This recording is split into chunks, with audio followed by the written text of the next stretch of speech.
Contribution du député indépendant de Bako. Je suis Mamadou Ben Soumaoro, député à l'Assemblée nationale, musulman, djoula, Odjeneka, ancien porte-parole du RDR et d'Alassane Dramane Ouattara, ancien prisonnier de la transition militaire. Pour rien, je voudrais que ce forum comprenne bien que l'amalgame politico-ethno-religieux proposé non pas par le RDR, mais par Alassane Ouattara et son clan pouvait naturellement séduire, capter et finalement instrumentaliser des esprits candides, jamais encore confrontés au jeu démocratique et à ses pièges. Les problèmes de personnes, les guerres des chefs, ont occupé le devant de la scène pendant les 10 dernières années, au point d'occulter la réflexion politique des pouvoirs qui se sont succédés.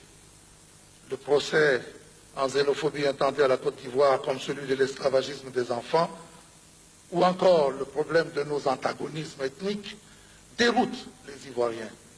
Ces périls existent certes, ils nous interpellent, mais nous ne nous retrouvons pas dans des comportements ponctuels, largement amplifiés dans des campagnes de presse destinées à nous salir.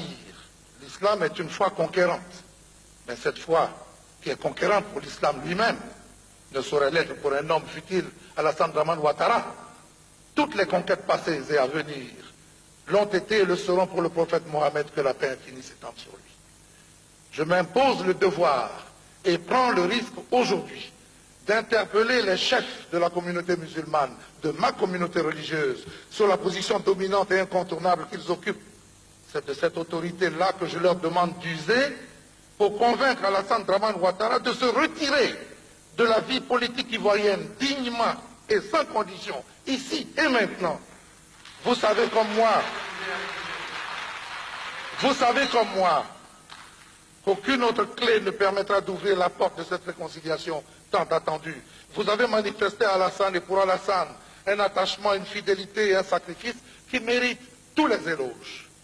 Vous avez à l'évidence un choix difficile à faire entre Alassane et la Côte d'Ivoire, c'est-à-dire entre le désordre et la paix, entre la mésentente et la concorde, entre la guerre et l'amour. Je ne me suis peut-être pas bien fait comprendre. Ce que je vous demande est pourtant simple.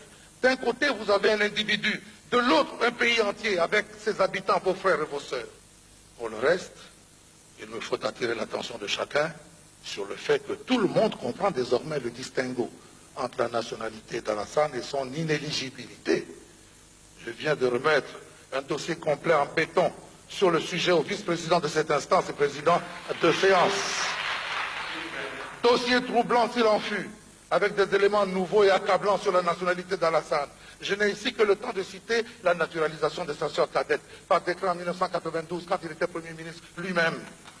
Le yo-yo imposé à notre intelligence entre sa toute première carte d'identité établie en 1982, 40 ans après sa propre naissance, et une deuxième carte d'identité établie en 1990, avant même l'expiration de la première, sans compter une lettre suspecte et illégale demandant la rectification du patronyme de sa mère.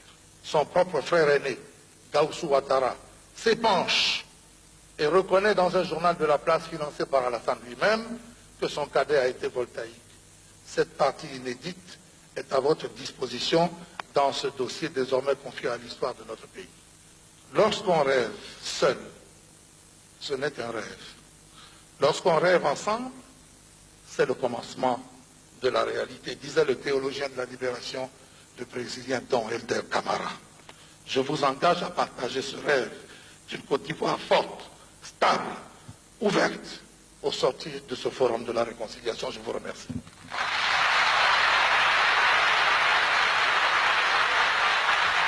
Merci.